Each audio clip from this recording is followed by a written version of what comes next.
recently picked up a diesel heater from LF Bros, and their heaters truly stand out from a very crowded field of units that look shockingly similar. All LF Bros heaters come with two unique features that make them my top choice. So let's just jump right in. Now, LF Bros currently has 4 versions available. I have the base model, the N2. The first feature that makes these heaters a must-buy is the fact that the exhaust port comes out the side of the unit instead of the bottom. If you've ever tried to use a standard diesel heater, it's like it was designed by someone who never actually used one before, or they just really don't like you too much.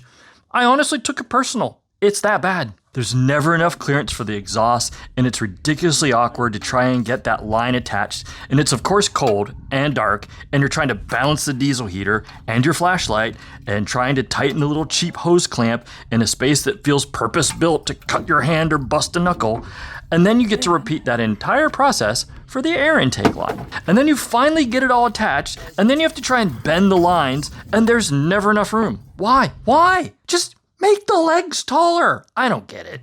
So now you've got to find some rocks or something to balance this whole thing on and hope to God Almighty it doesn't fall over in the middle of the night.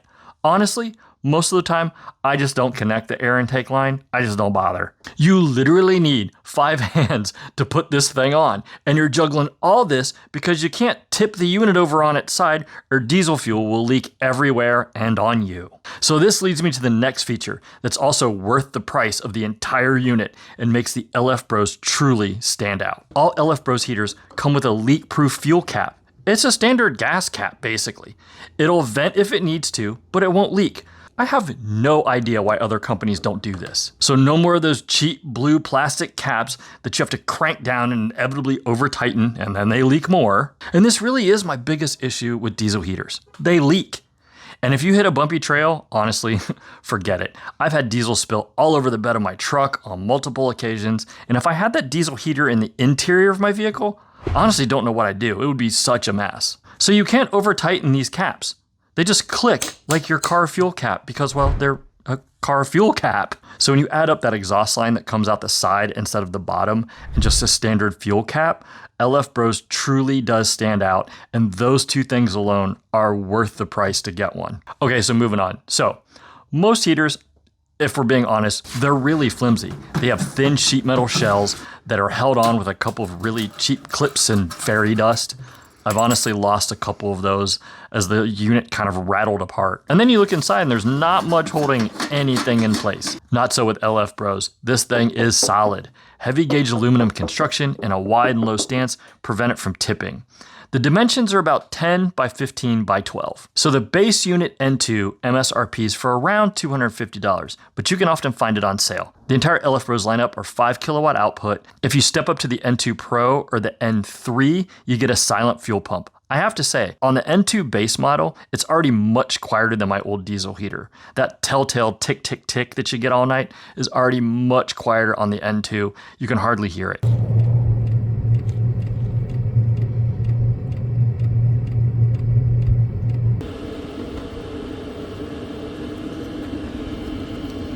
The N2 Pro and N3 have a couple more features that I'd like to point out. They have what they call plateau mode, which is high elevation compensation. Diesel heaters at higher altitudes can have issues because they simply don't have enough oxygen, and the heater runs rich and will sometimes auto shut off. Plateau mode senses the altitude and automatically adjusts the air-fuel mix to compensate. They also have that silent fuel pump and advanced muffler. I have to say, the N2 is already really quiet, so if the N2 Pro and N3 are even quieter, that's amazing. These higher-end units also come with a 90-degree outlet nozzle, which is awesome. My N2 also came with a basic non-insulated 3-inch heater pipe.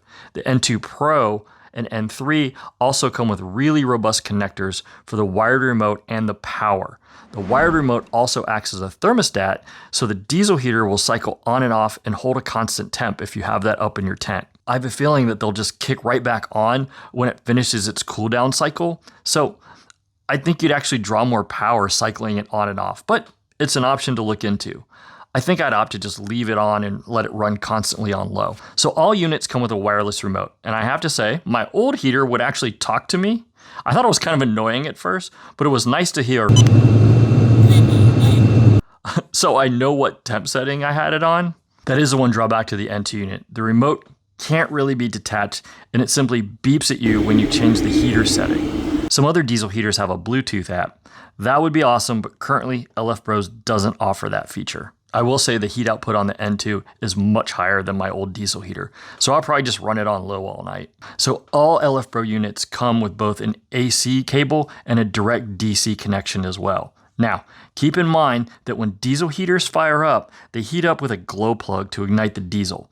That glow plug will pull around 100 watts of power and around 8 to 10 amps. Many solar generators and power packs will max out at that amp draw with DC. It's usually labeled on your unit, and you'll see that the DC connections are anywhere from 3 to 10 amps. My older Blue Yeti would shut down when I tried direct DC. The newer unit should work, but just keep that in mind. I got my EcoFlow Delta 2 to work with the cigarette lighter port, but I did notice that it wasn't pulling as many watts. So I believe it was using the X-Boost feature where it reduces the voltage and amperage to power high output devices. It did take a little longer to fire up. All that said, once it was up and running, it was down to 10 to 12 watts of draw. And between the AC inverter and straight DC, the overall power draw honestly was about the same. So I think I just let it run off of AC. And just another note, a lot of cheap diesel heaters don't come with an AC converter, so you'll have to spec it and purchase one separately. That's what I had to do with my original. So the base N2 unit comes with screw-in power attachments. The higher end models have much nicer connectors. This is honestly my one kind of gripe with the N2 overall. It seems a little janky, but it works fine. I'm thinking I might make a custom quick disconnect to make it easier for me to hook up power on mine. Stay tuned for that in a later video. The handles on the top of the unit do fold down, and they're very sturdy and make it easy to move the unit around. The N2 comes in around 19 pounds, so it's a little heavier than the cheaper flimsy diesel heaters, but that's to be expected. Overall, honestly, it just feels much more solid and thought out. It does cost a little bit more, especially for the higher end units, which run anywhere from around $349 to $439 respectively. But the base model is available for around $250, but you can often find them on sale. LF Bros does have the N4. That's more of a stand-up unit made more for garages, but it would work for overlanding, and they were at least smart enough and nice enough to add a 90-degree bend in the exhaust pipe so it comes out the side, and make legs tall enough to clear. So if you're looking for something with a smaller footprint and are okay with a more upright design, check out the N4. I've got links to all of these units in the description. So that's the lowdown on the LF Bros diesel heater lineup. I definitely buy this unit 10 times over any other heaters on the market, if not only for the side mounted exhaust and spill-proof cap. Those two things alone are worth the extra cost. But with a much sturdier build quality, plateau mode, and a silent pump standard on the higher end units, it's clear LF Bros made diesel heaters to be used on the trail. So stay tuned for more real-world tests of the heater out in the wild in upcoming videos. And please do me a solid and like, share, and subscribe. I know, everybody says that, but it really does help out the channel, and I truly appreciate it. And comment down below on what diesel heaters you've used and your experiences with them. So that wraps things up. Links to all of these are down in the description, and be sure to check them out.